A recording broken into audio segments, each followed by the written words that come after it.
사도행전 9장 1절부터 9절까지의 말씀을 우리 다 같이 쉬운 성경으로 합독하도록 하겠습니다. 사울은 여전히 주님의 제자들을 죽이겠다는 생각으로 그들을 위협하고 있었습니다. 그는 대제사장에게 가서 다마스커스의 여러 회당에 보내는 편지를 써달라고 했습니다. 남자든 여자든 그 도를 따르는 사람이 있으면 닥치는 대로 붙잡아서 예루살렘으로 끌고 오려는 것이 그의 생각이었습니다. 사울이 길을 떠나 다마스커스 가까이에 이르렀을 때였습니다. 갑자기 하늘로부터 밝은 빛이 사울을 둘러 비쳤습니다. 사울은 땅에 엎드렸습니다. 그때 사울아 사울아 내가 왜 나를 박해하느냐 하는 소리가 뚜렷이 들렸습니다. 사울은 주님은 누구십니까? 라고 물었습니다. 나는 내가 박해하는 예수다. 일어나 성으로 들어가거라. 내가 해야 할 일을 일러줄 사람이 있을 것이다. 라는 목소리가 들렸습니다. 사울과 함께 길을 가던 사람들은 무슨 소리가 나는 것 같은데 아무것도 보이지 않으므로 깜짝 놀라 말도 못하고 가만히 서 있었습니다. 사울은 땅에서 일어나 눈을 떴으나 아무것도 볼 수 없었습니다. 그래서 사울과 함께 있던 사람들이 그의 손을 잡고 다마스커스로 데려갔습니다. 사울은 3일 동안 앞을 보지 못했으며 먹지도 마시지도 않았습니다. 아멘. 아멘. 오늘은 사도행전 19번째 시간으로 오늘도 하나님의 충만한 은혜가 우리 모두에게 넘치기를 소원합니다. 다시 몇 주간의 우리가 일정을 뒤로하고 이 사도행전의 말씀을 다시 보려고 하는데, 먼저 그동안에 살펴봤던 내용들을 간단하게 정리하면 1장에서 예수님이 부활하신 후에 제자들에게 나타나셨습니다. 그리고 2장에서 예수님이 승천하시고 성령이 임하시는데, 그때 이 제자들이 예수님이 분부하신 대로 이 열심히 복음을 전하는 내용이 나오고, 이 복음을 전했을 때 한 번에 3,000명이 회신하는 이 놀라운 역사가 일어납니다. 그리고 특별히 그 이후에 이 성전 미문에 오랫동안 앉아있던 이 걷지 못했던 자가 일어나는 이적이 일어나게 됩니다. 그러면서 이 땅에 없었던 교회가 이 세워지기 시작하는데, 그러니까 이 상황을 한번 잘 생각해 보십시오. 그동안 없던 하나의 종교가 생겼는데 기존 종교를 위협할 정도로 인기가 좋은 겁니다. 그러면 종교가 전부였던 그 사회의 입장으로 본다면 여러분, 얼마나 많은 혼란이 그 사회 가운데 일어났겠습니까? 그래서 교회에 이제 여러 가지 박해들이 일어나기 시작했던 것입니다. 이것이 특별히 7장에 가면 스데반이 복음을 전하다가 순교를 당하는 일까지 생기게 되는 것입니다. 그리고 그 자리에 오늘 나오는 이 사울도 등장을 하는 겁니다. 그리고 8장에 보면 이 박해 속에서 여러분, 교회가 흩어지기 시작하는 겁니다.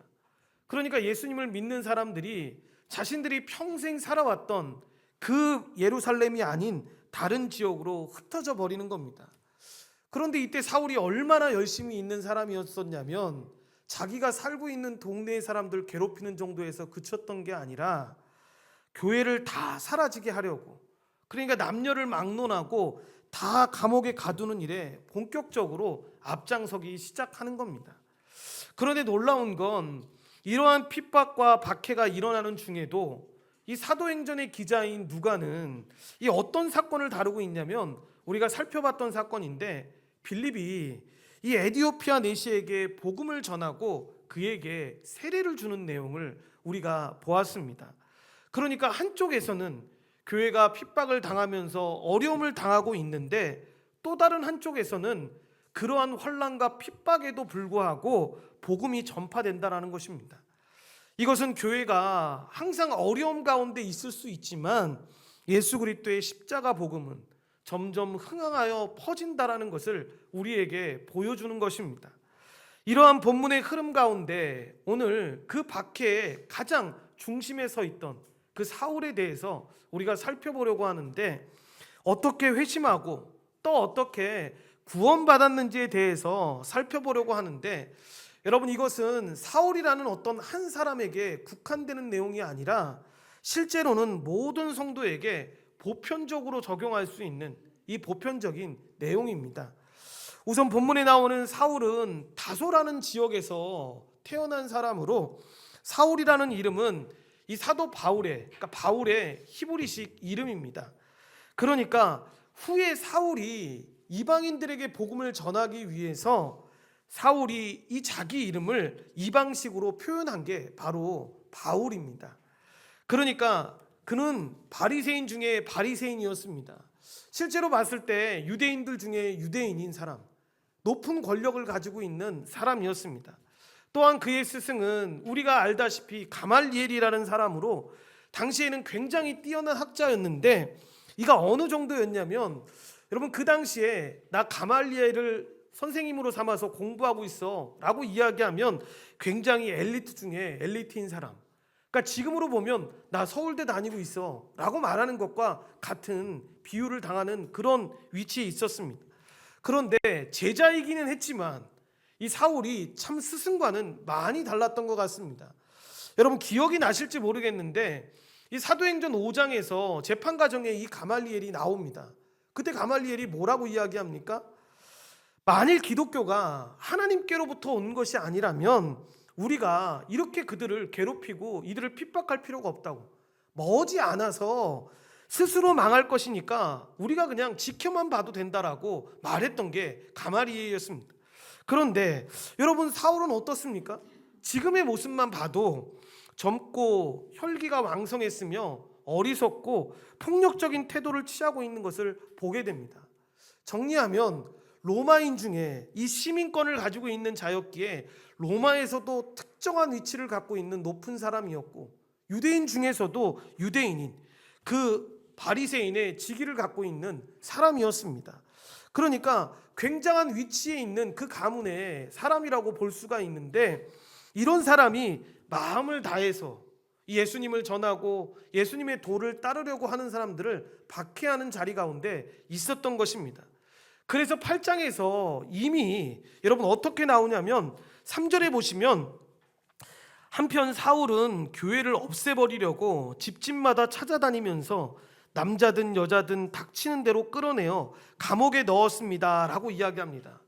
여러분 마음을 다해서 남녀노소 구분 없이 여러분 교회를 없애려고 일했던 사람이 바로 이 사울이었습니다. 그러니까 사울은 정말 진심으로 이 일을 행했던 사람입니다. 오늘 본문이 1절과 2절 말씀도 보시면 우리 한번 이 1절과 2절 말씀을 같이 스크린을 보면서 합독하도록 하겠습니다.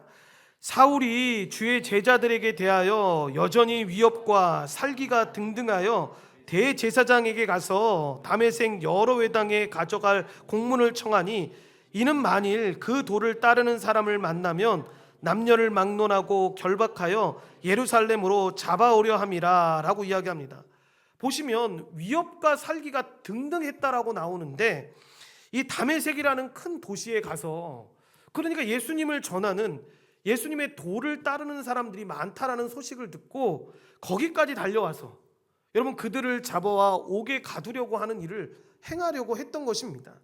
그 모습을 지금 위협과 살기가 등등했다라고 표현하는데, 다메섹이 그 당시에는 여러분 240km 정도 떨어진 지역인데, 그러니까 지금으로 보면 얼마 멀지 않는 지역이지만 당시에는 여러분 도보로 6일 정도를 계속해서 가야지만 갈 수 있는 그런 지역이었습니다. 그러니까 예수님 믿는 사람들, 그 도를 따라서 행하려고 하는 사람들을 핍박하려고 하는 사울의 마음이 얼마나 큰 진심이었는지를 우리가 이 거리만 봐도 알 수 있는데, 보시면 대제사장에게 가서 소환장을 발부받아서 가는 겁니다. 여러분 그 소환장이 뭐냐면, 당시 유대 사회에서는 여러분 종교가 모든 걸 다 잡고 있었던 시대였기 때문에 이 대제사장의 명령에 따라서 예루살렘으로 소환을 할 수가 있었습니다. 그러니까 쉽게 말하면 모종의 직위를 가지고 있는 사람이 소환장을 가지고 종교 경찰과 같이 동행을 하면서 지역마다 누가 예수의 도를 따르고 있다더라, 예수님을 믿고 있다더라 라고 이야기하면 그 사람한테 소환장을 보여주고 예루살렘으로 끌고 올 수 있는 그런 체계였습니다. 그러니까 이 일을 하려고 지금 사울이 종교 경찰을 데리고 나서 같이 다메섹에 걸어가고 있는 겁니다. 이런 사람이 다메섹으로 오고 있다고 하니까 여러분 다메섹에서 예수님을 믿고 있고 예수님의 도를 따르고 있었던 사람들의 입장에서 보면 얼마나 여러분 두려운 일이겠습니까?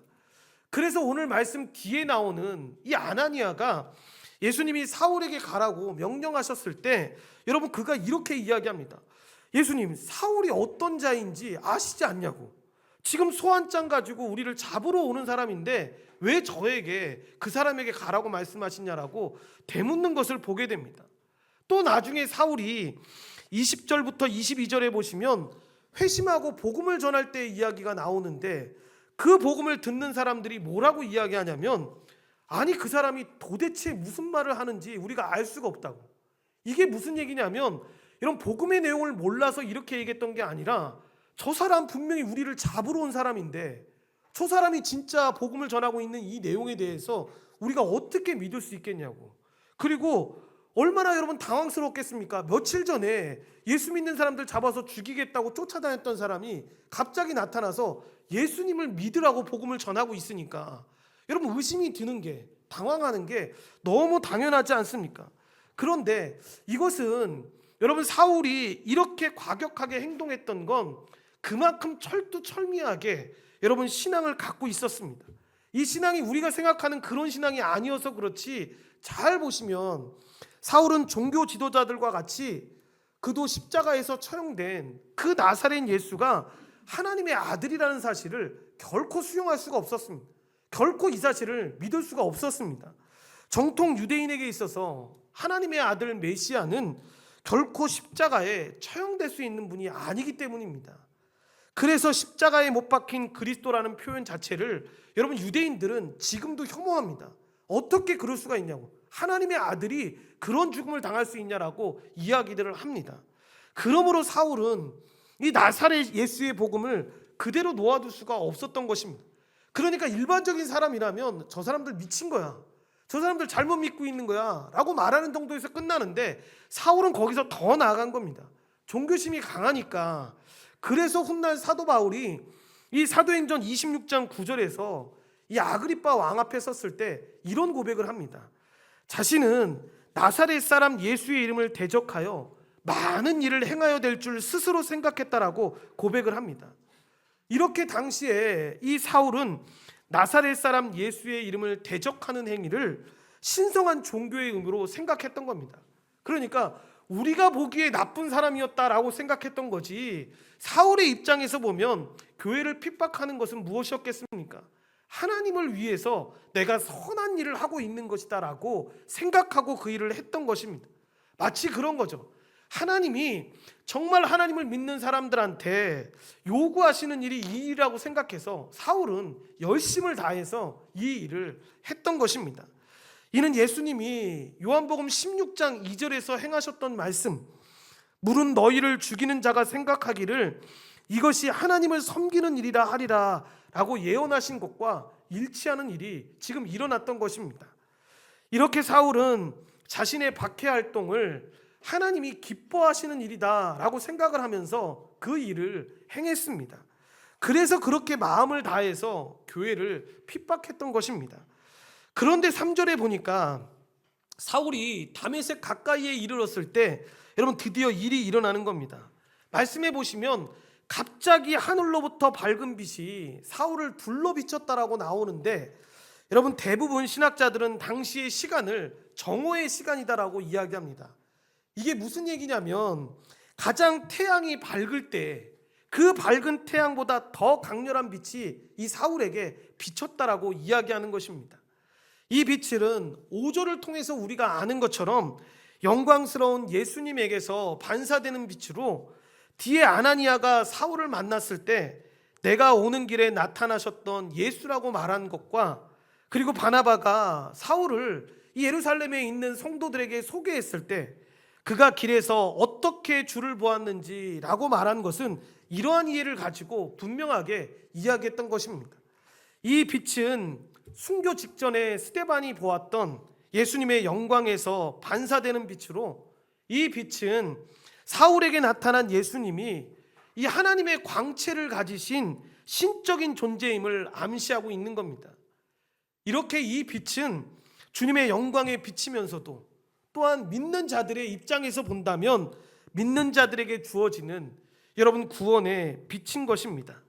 이렇게 사도행전은 빛의 개념을 이용해서 여러분 구원을 설명하고 있는데, 그러니까 빛을 전한다라는 건 곧 복음을 전하는 것이고 구원의 빛을 전하는 것입니다. 그래서 사도 바울은 이 빛의 경험을 통해서 영광의 주 예수님이 자신에게 허락하신 그 구원을 경험했던 것인데, 그때 비로소 이 사울이 깨닫게 된 겁니다. 내가 하나님의 나라를 위해서 열심히 일했다고 생각했는데 이제 보니까 자신이 완전한 무지와 이 어둠의 나라인 사탄에게 완전히 종속되어 있었다는 것을 깨달았던 것입니다. 그랬을 때 4절에 여러분 땅에 엎드려진 사울에게 사울아 사울아 내가 왜 나를 박해하느냐라는 음성이 들려오는데, 여러분 성경 전체에서 이렇게 사람의 이름이 2번씩 반복해서 불러지는 경우에는 특별한 이유가 있는 겁니다. 아무 의미 없이 못 들었을 수 있을 것 같으니까 2번을 부르는 게 아닙니다. 이렇게 부르시는 이유는 부르심의 긴박성과 그와의 친밀한 관계를 나타내는 겁니다. 그래서 성경에 보면 이렇게 2번 부를 때가 언제냐면, 아브라함이 그의 아들 이삭을 칼로 죽이려고 했을 때, 그리고 야곱이 가나안 땅을 떠나서 요셉이 있는 애굽으로 들어가려고 할 때, 그리고 시내산에서 모세에게 소명을 주실 때 하나님은 그들의 이름을 2번 부르셨습니다. 그래서 지금 예수님이 사울의 이름을 반복해서 이렇게 부르시는 것은 그의 부르심이 얼마나 긴박한지를 지금 보여주고 있는 겁니다. 이제 사울이 주님의 깊은 관계 속으로 들어가고 있다는 것을 예고하고 있는 것입니다.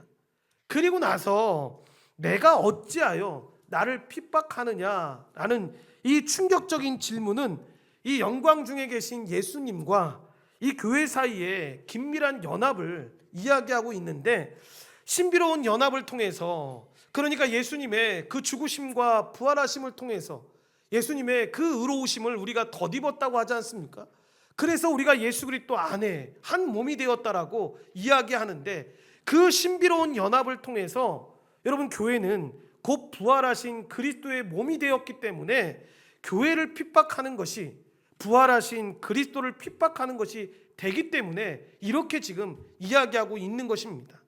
교회는 그리스도의 부활에 참여한 이 부활 공동체로, 부활하신 그리스도는 부활 공동체인 교회에 여러분 기초석이며, 각 신자들은 이 부활하신 그리스도의 영광스러운 몸입니다. 이 사실은 나중에 바울 서신에도 계속해서 반영해서 이야기하는데, 쉽게 이야기하면 예수 그리스도가 머리라고 할 때 우리가 그 몸의 지체라고 이야기하지 않습니까? 그러면 여러분 우리가 팔을 갖고 있는 존재라면 이 팔을 공격했을 때 여러분 이 팔만 공격하는 것이 아니라 이 몸 자체를 공격한 것이지 않습니까? 그러니까 예수 그리스도께서 왜 나를 박해하느냐라고 이야기하는 건 왜 교회를 박해하느냐라고 이야기하는 것과 같은 것입니다.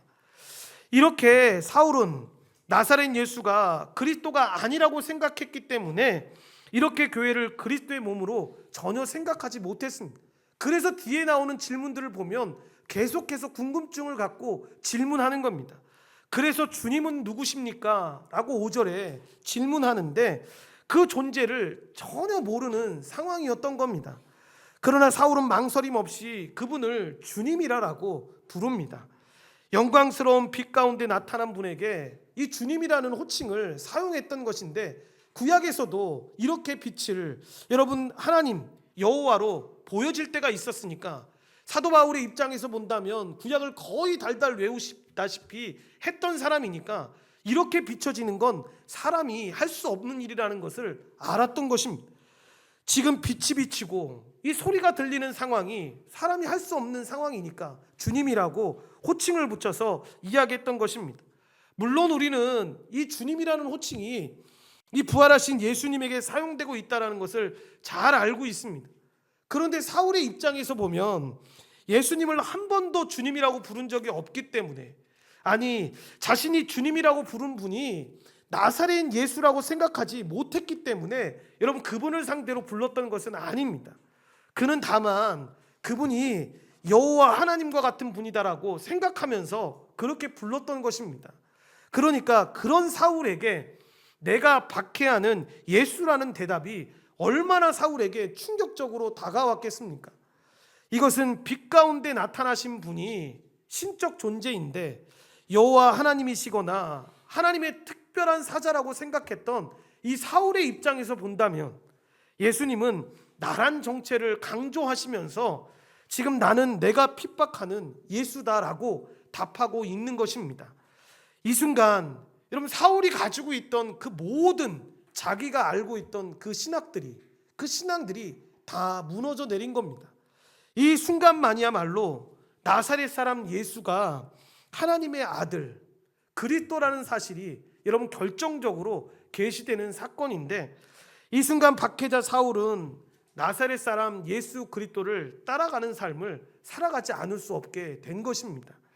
십자가에서 저주받은 그 그리스도를 인정하지 않던 그 사울의 신앙이 십자가 사건에 기초한 이 그리스도를 중심으로 여러분 그의 신앙이 다시 바뀌기 시작된 겁니다. 바울은 이 순간 비로소 그리스도에게 잡히게 되는데 그리스도가 그의 전부가 되는 것이고, 이전에 그가 고백했던 것처럼 자랑하던 그 율법의 의는 완전히 쓰레기 더미에 내팽개치는 그런 순간을 맞이하게 된 것입니다. 사도 바울의 표현을 빌리자면 이 순간은 뒤에 있는 것은 잊어버리고 앞에 있는 것을 잡으려는 그 믿음의 새로운 경주를 지금 사울이 시작하게 된 것입니다. 그리고 예수님의 이야기는 이어서 6절에서 너는 일어나 성으로 들어가라, 내가 해야 할 일을 일러줄 사람이 있다라고 말씀하십니다. 사도행전 22장 10절에 보시면 지금 이 부분에 나와 있지 않는 이야기가 나오는데, 바로 이 명령은 주님 무엇을 하리까? 라는 사울의 질문에 대한 이 답변으로 예수님이 주신 겁니다. 여러분, 본문에는 이 질문이 생략되어 있습니다. 이렇게 주님은 직접 사울에게 앞으로 자기가 감당해야 될 일에 대해서 말씀하시지 않고 다른 사람을 통해서 알려주시겠다라고 말씀하십니다. 그리고 나서는 사람의 도움을 받아서 여러분이 사도 바울이 다메섹으로 가게 되는데, 오늘 다룰 내용은 아니지만 그 후에 이 아나니아가 나오는 것을 보게 됩니다. 여러분, 여기서 나오는 아나니아는 여러분 5장에 나오는 아나니아와 삽비라 거기 속의 인물이 아닙니다. 그러니까 혹시나 그때 그 죽었던 사람이 부활해서 괜찮은 사람이 돼가지고 여기 나왔나 이렇게 생각하시면 절대로 안 됩니다. 이 아나니아는 굉장히 훌륭한, 경건하고 훌륭한 제자인데, 이 아나니아에게 예수님이 나타나셔서 사울에게 행할 일들을 알려주시는 겁니다. 그리고 나중에 사울에게 가서 안수를 했을 때 어떤 일이 일어납니까?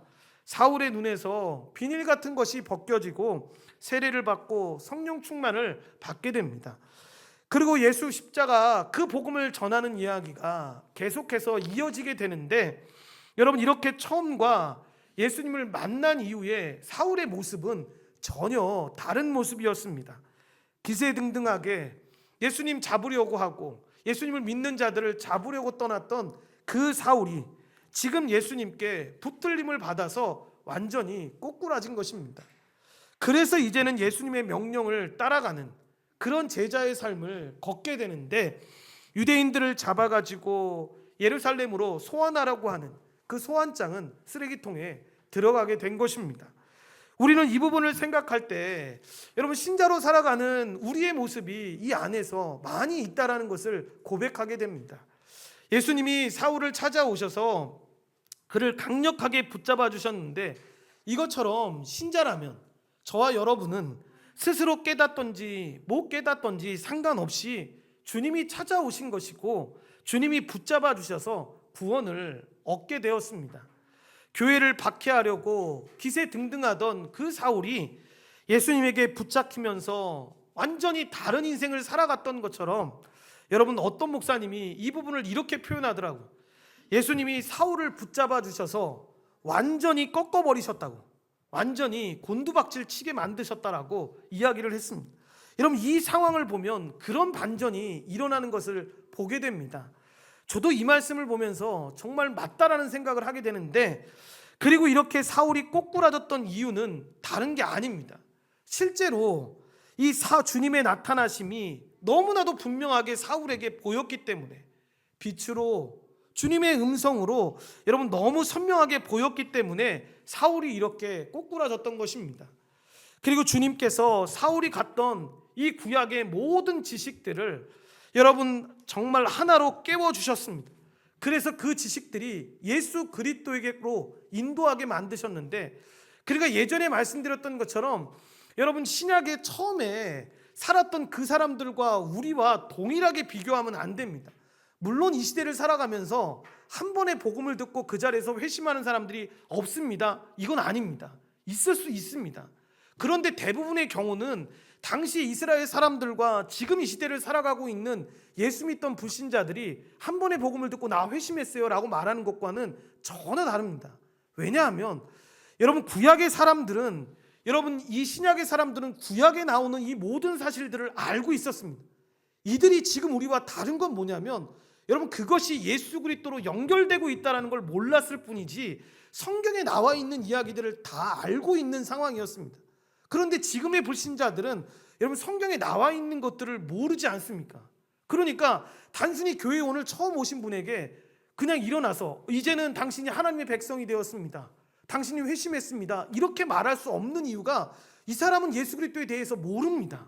하나님에 대해서 모르는 사람이기 때문에 그럴 수 없다라는 겁니다. 그런데 그런 경우는 있다고 했습니다.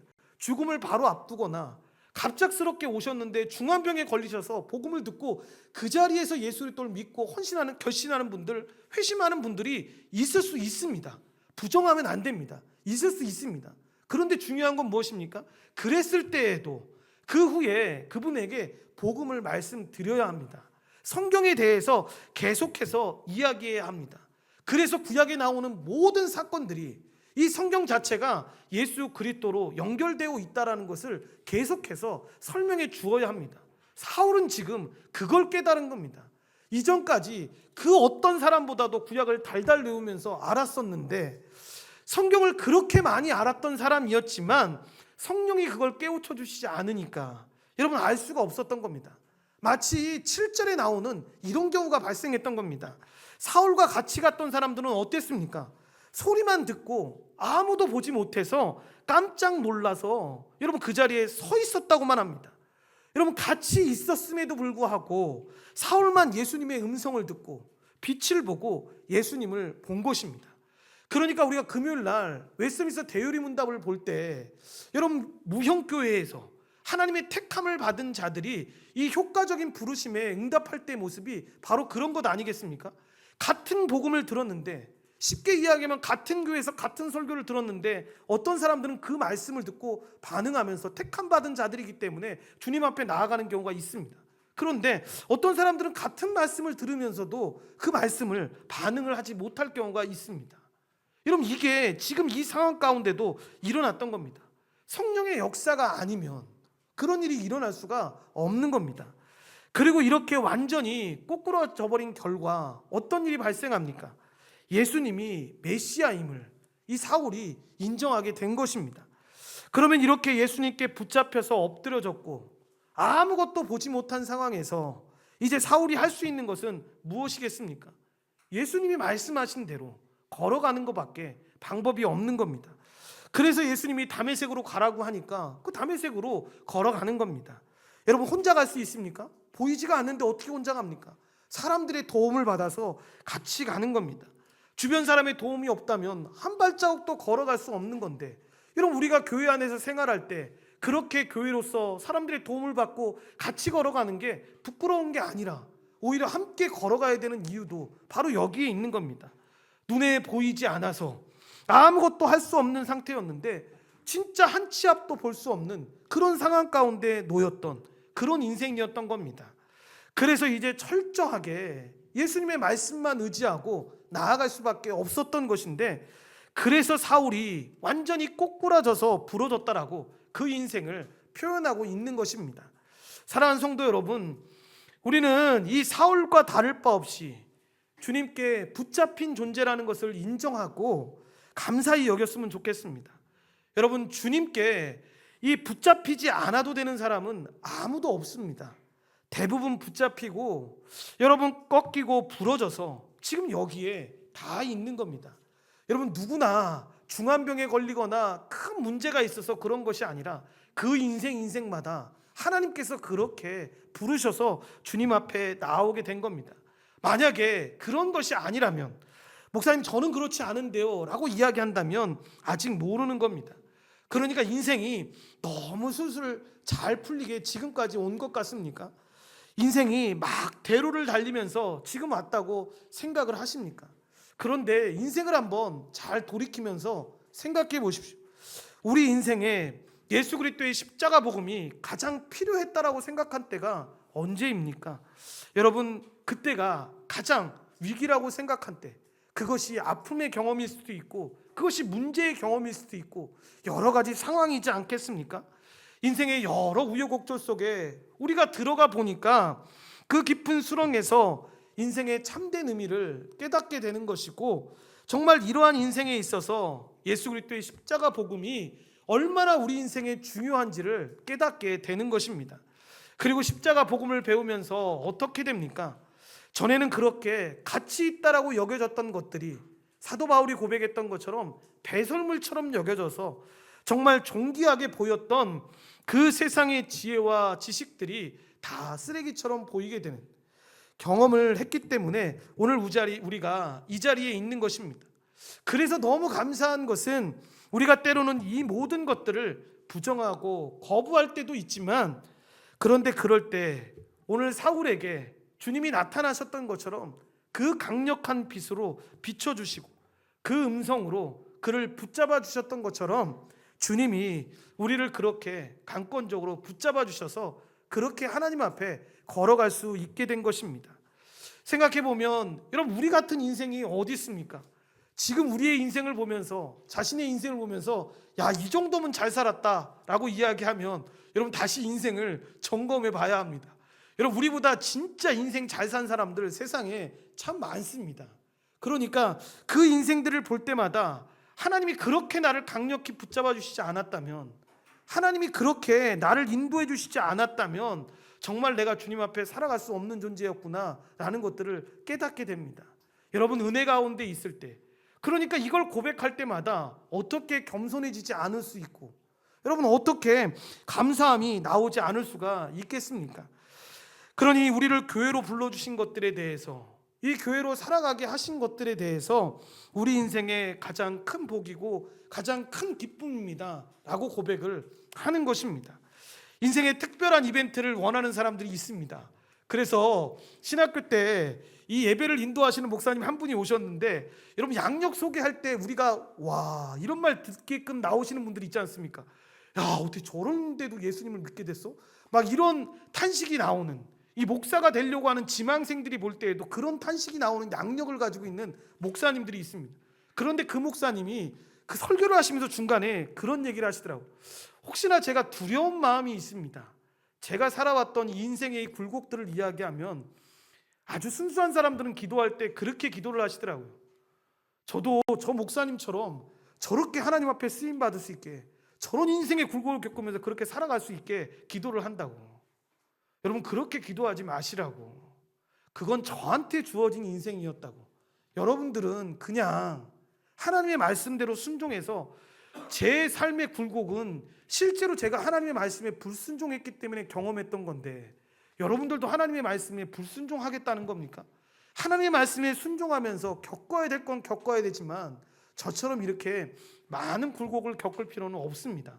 하나님이 주시는 대로 사는 게 은혜라고 생각합니다. 그런 귀한 목사님들 됐으면 좋겠습니다 라고 했던 그 설교의 내용이 생각이 됩니다. 여러분, 특별한 이벤트 원하지 않으셔도 됩니다.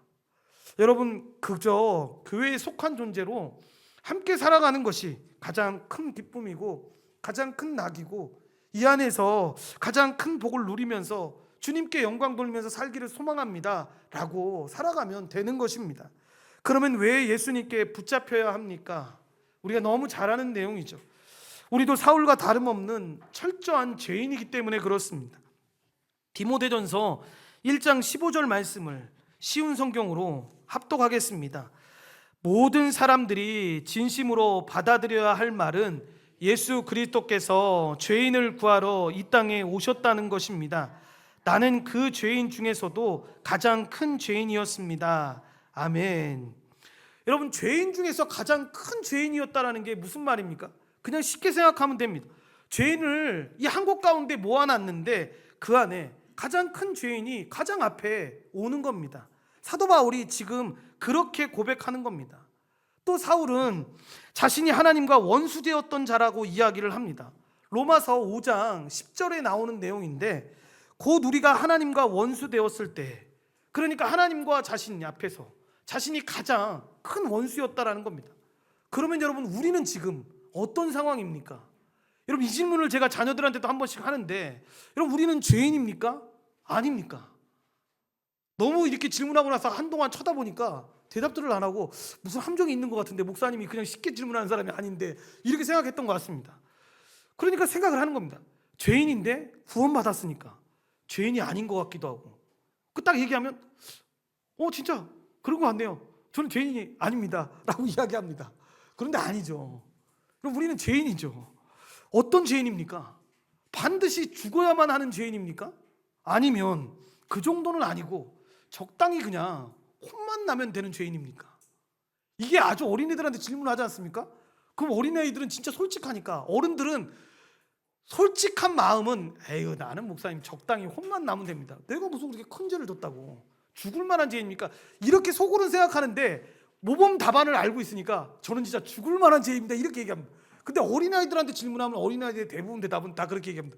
목사님, 전 뱃속에서부터 예수님 믿었는데 전 살면서 친구들 뭐 따시킨 적도 없고 어려움을 준 적도 없습니다. 그러니까 그냥 저는 잘못한 거 제가 그냥 모르는 게 있으니까 잘못한 죄인인 것 같습니다 라고 이야기를 합니다.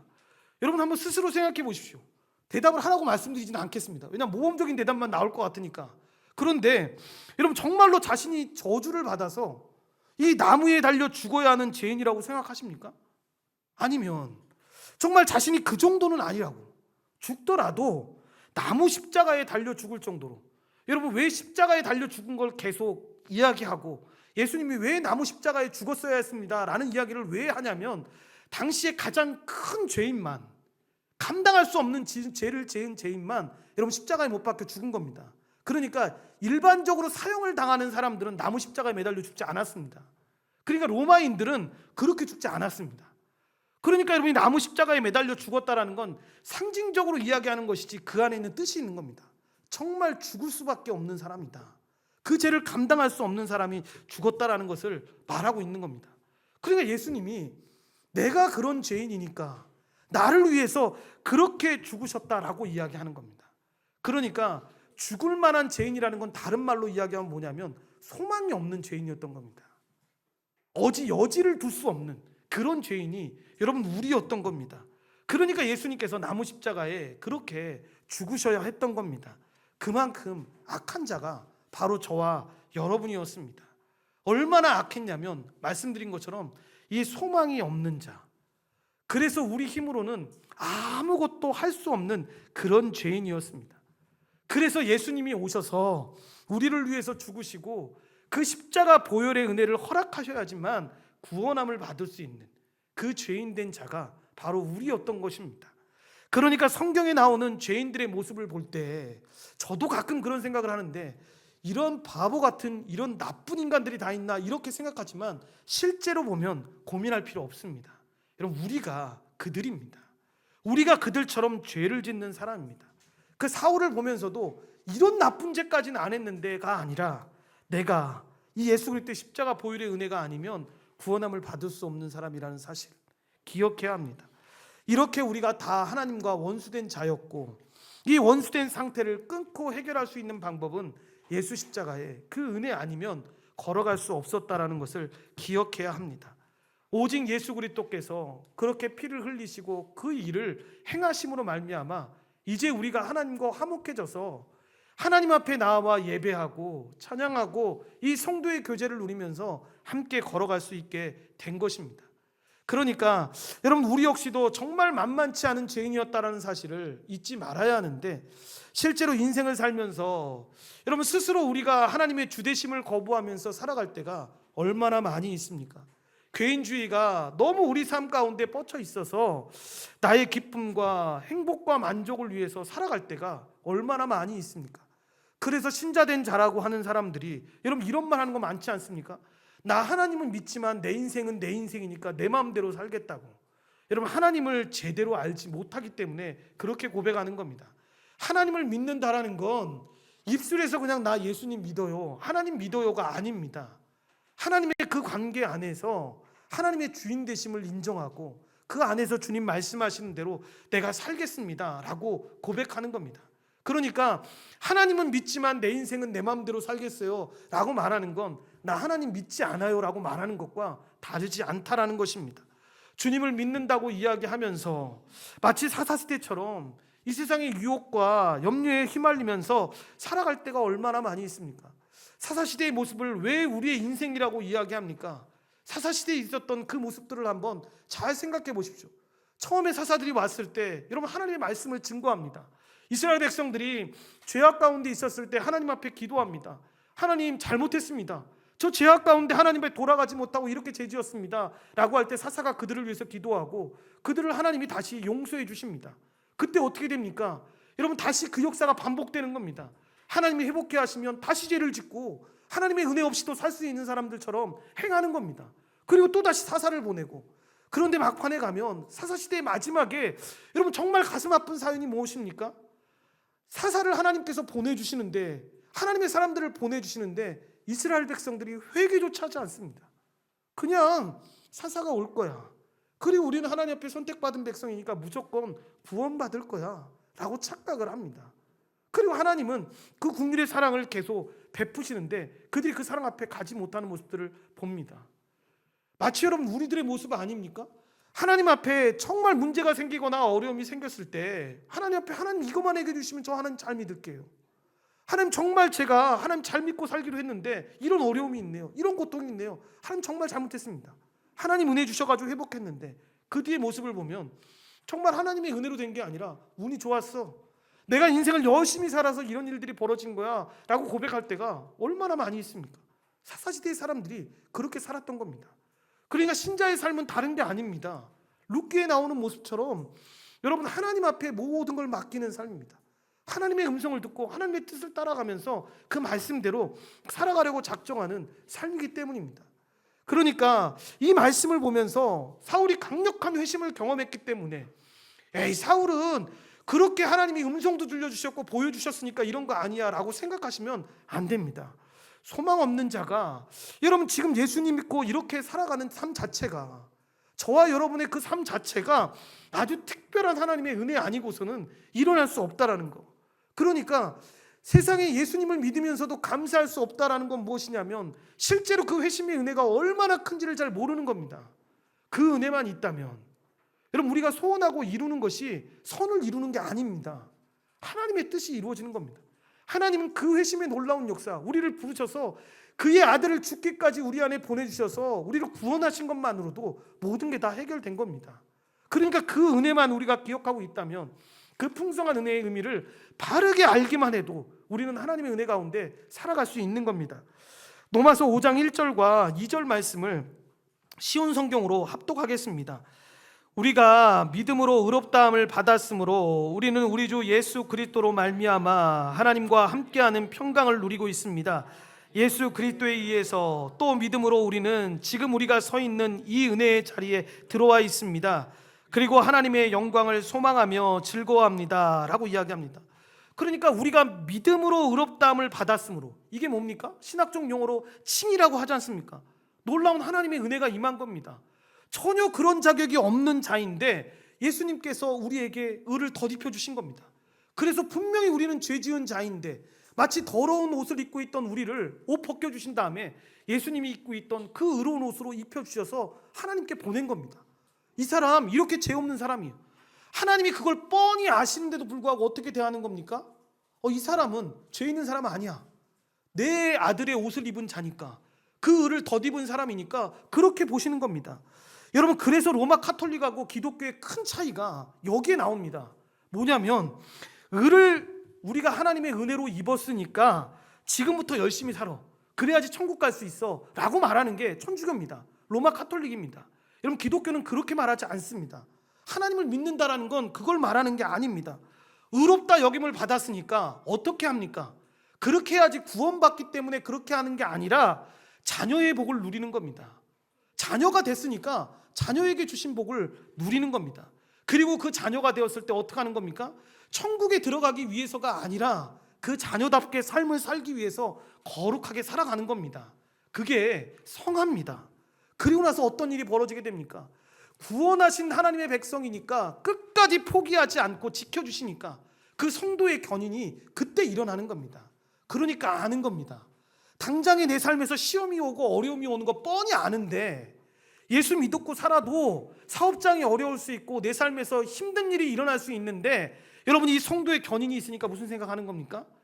그 아들을 죽기까지 나한테 주셨는데 그분이 나를 포기치 않고 나를 인도해 주실 거다. 그 사랑으로 나를 끝까지 주님 부으시는 그날까지 인도해 주실 거다라는 것을 알고 나아가는 겁니다. 그러니까 이 사실을 제대로 모르면 그렇게 얘기하는 겁니다.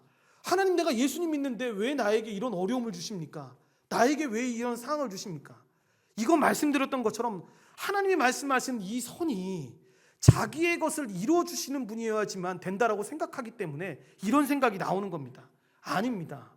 여기 자녀 있는 어버이 주일이니까, 여러분, 제가 청년부를 맡았을 때 제일 황당했던 질문이 뭔지 아십니까? 목사님은 다른 사람들하고 다르게 애들이 3명이지 않습니까? 그러니까 그 자녀 중에 혹시나 이런 사건이 벌어지면 한 명을 버려야 한다면 누구를 버리시겠습니까? 라고 질문을 했던 겁니다. 여러분, 이 청년의 질문에는 무슨 뜻이 있는 겁니까? 자녀가 셋이니까 33.3333%로 나눠질 거다. 자녀가 한 명이면 100%인 사랑이 그렇게 나눠질 거다라고 생각을 했던 겁니다.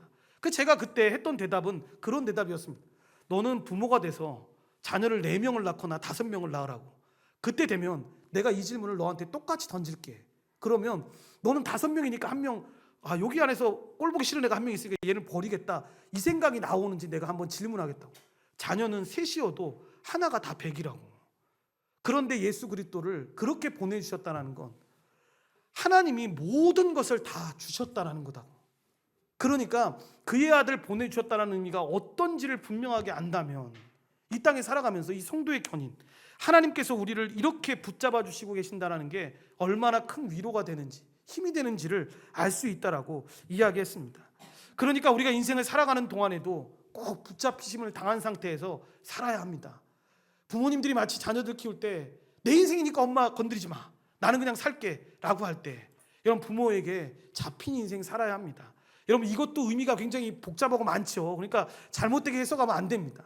부모의 그 사랑 안에서, 주시는 그 믿음 안에서 붙잡힘 당한 상태로 완전히 달라져 살아야 합니다. 그러니까 복음을 듣기 전에 사울과 이후의 사울의 삶은 완전히 다르지 않습니까? 빌립보서 3장 8절 말씀을 쉬운 성경으로 합독하겠습니다. 그것들뿐만 아니라 이 세상 그 어떤 것도 내 주 예수 그리스도를 아는 것과 비교가 되지 않습니다. 예수 그리스도를 위하여 나는 모든 것을 버렸습니다. 모든 것이 쓰레기처럼 아무런 가치가 없다는 것을 이제 압니다. 이로써 나는 그리스도를 알게 되었습니다. 아멘. 그리고 나서 고린도전서 1장 18절에 이렇게 이야기하지 않습니까? 십자가의 도가 멸망하는 자들에게는 미련한 것이고 구원을 받는 우리에게는 하나님의 능력이 된다라고 고백하는 것입니다. 이 복음이 미련하게 보일 때가 얼마나 많이 있었습니까? 피곤한데 그래서 교회를 왜 가냐고 이야기할 때도 있고, 그냥 믿으면 되지 무슨 교회적 삶까지 살아야 되냐라고 말할 때가 얼마나 많이 있었습니까? 그런데 복음을 제대로 알고 믿게 됐을 때 우리는 어떻게 하게 됩니까? 이 사람 잘 섬겨야지 천국 가라고 해서 이 사람을 잘 섬기는 게 아니라 내가 그런 존재가 되었다라는 걸 알고 그렇게 사랑을 받은 존재이기 때문에 사도 바울이 고백한 것처럼 하나님을 아는 지식이 가장 고상한 지식이 돼서 그렇게 믿음으로 그러한 삶을 살아가게 되는 겁니다. 인생이 싹 바뀌었다라는 것을 경험하게 되는 것인데, 여러분, 이것은 저와 여러분의 이야기입니다. 그러니까 사울이라는 사람이 놀라운 변화를 겪어서 이렇게 살았어요 라고 말하는 것이 아니라 교회로서 살아가고 있는 우리의 삶이 그렇게 바뀌었다라는 겁니다. 그러니까 불과 몇 년 전에 우리의 삶을 한번 돌아보십시오. 아유, 목사님, 이전에는 정말 나밖에 몰랐어요. 우리 가족밖에 몰랐어요. 정말 내가 하려고 하는 것만 생각하면서 살았어요 라고 말했던 사람이 여러분 교회로 살아갔을 때, 정말 하나님의 신자로 살아갔을 때 어떻게 바뀌게 됩니까? 정말 자신이 가지고 있는 그 모든 것들, 주님의 붙드심이 너무 강렬했기 때문에 그것을 나누어 주고 그것을 베풀며 살아가는 것이 어떤 이득을 취함이 아니라 정말 하나님의 은혜 가운데 그렇게 살아가야 되는 것들을 깨닫게 되는 거죠. 그러니까 구원은 어느 날 갑자기 여러분에게 찾아온 이 자판기에서 커피 뽑는 듯이 이루어지는 게 아닙니다. 수많은 시간과 이 인물들, 그리고 심지어 하나님께서 자기의 아들을 내어주셔서 일어난 사건이라는 것을 기억해야 되는데, 여러분 내가 잘 배웠기 때문에, 내가 성경 지식을 대로 살았기 때문에, 여러분 이 교회에 왔기 때문에 구원을 받는 게 아닙니다. 주님께서 강력하게 비춰주시고 조명해 주시고 말씀해 주시고 그 뒤를 길을 열어주시고 깨닫게 해주셔서 우리가 여러분 구원함을 얻게 된 겁니다. 그러니까 우리의 노력은 여러분 하나도 없는 겁니다. 막살나는 이야기가 아니라 여러분 우리의 구원에 우리의 수고나 노력 따위에 들어갈 수 있는 공간이 없습니다. 우리의 구원에는 오직 예수 그리스도의 그 사랑과 그 하나님의 그 열정, 우리를 사랑하시는 그 열정이 있었기에 가능했던 일입니다. 그러니까 누구 하나 여러분 자기에게 주어진 그 구원과 회심을 가볍게 여기지 않았으면 좋겠습니다. 실제로 많은 청년들을 볼 때 예수 믿는다라는 게 이런 거라고요? 이렇게 유치한 거라고요? 라고 이야기하는 사람들은 대부분 보면 회심하지 못한 사람들입니다. 하나님을 제대로 만나지 못한 사람입니다. 여러분 이런 사람들이 대부분 하는 얘기가 그런 얘기합니다. 목사님 그런 소리 하지 마시라고. 저는 성경을 몇십 번 읽었습니다. 저는 열심히 봉사했습니다. 교회 안에서요 저 이렇게 헌금 많이 했습니다 라는 이야기합니다. 여러분 그거 질문한 거 아니지 않습니까? 정말 회심해서 그의 인생 가운데 삶의 주인이 예수 그리스도냐고 묻고 있는 건데, 마치 본질적인 질문을 다 떠나고 외형적인 이상한 답변만 하고 있는 겁니다. 그러니까 예수 믿는 사람들은 다른 사람들 아닙니다.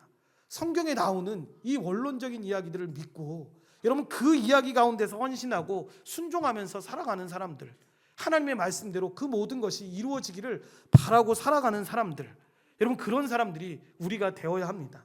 예수 그리스도를 믿고 회심해서 신자로 살아간다는 건 그 사랑 가운데 걸어가고 있다는 것을 고백하고 있는 것입니다. 그러니까 날마다 인생을 살아가면서 여러분 이 회심과 구원을 보면서 우리에게 주어진 그 구원의 은혜를 잘 누렸으면 좋겠고, 또 구원의 은혜를 깊이 묵상하면서 정말 그 사랑이 얼마나 큰 사랑인지를 우리가 깨닫고 매일매일을 살아가는 귀한 백성들이 되시기를 간절히 축원드립니다. 기도하시겠습니다. 하나님 감사합니다. 하나님의 은혜 가운데 주의 백성들을 불러주시고 인도하여 주셔서 이 사울의 회심 사건을 통해서 일반적으로도 우리에게 일어나고 있는, 아니 우리 한 사람 한 사람에게 이루어졌던 하나님의 그 놀라운 역사를 살펴보았습니다. 우리가 하나님을 믿는다라는 것, 그 구원의 회심의 놀라운 역사 가운데 살아간다라는 건 바로 그런 내용입니다. 하나님 그저 입술로 내가 예수님 믿었습니다, 교회를 얼마 다녔습니다, 내가 무엇을 했습니다 라고 말하는 것이 중요한 내용이 아닙니다. 하나님 그러한 내용들을 통해서 하나님께 더 가까이 다가가고 하나님의 은혜를 받으며 살아갔다면 중요하지만, 그저 왔다 갔다 하면서 그저 걸어감을 통해서 무슨 일이 일어나는 것처럼 생각하는 게 아닙니다. 효과적인 부르심은 하나님이 선택하신 그 영혼들을 통해서 분명하게 일어나는 것들을 고백합니다. 우리 안에도 그런 풍성한 은혜로 주님을 바라보고 주님의 은혜 가운데 걸어갈 수 있도록 주님이 함께 하시고 인도하여 주시옵소서. 모든 걸 주님께 감사드리오며 예수님의 이름으로 기도드리옵나이다. 아멘.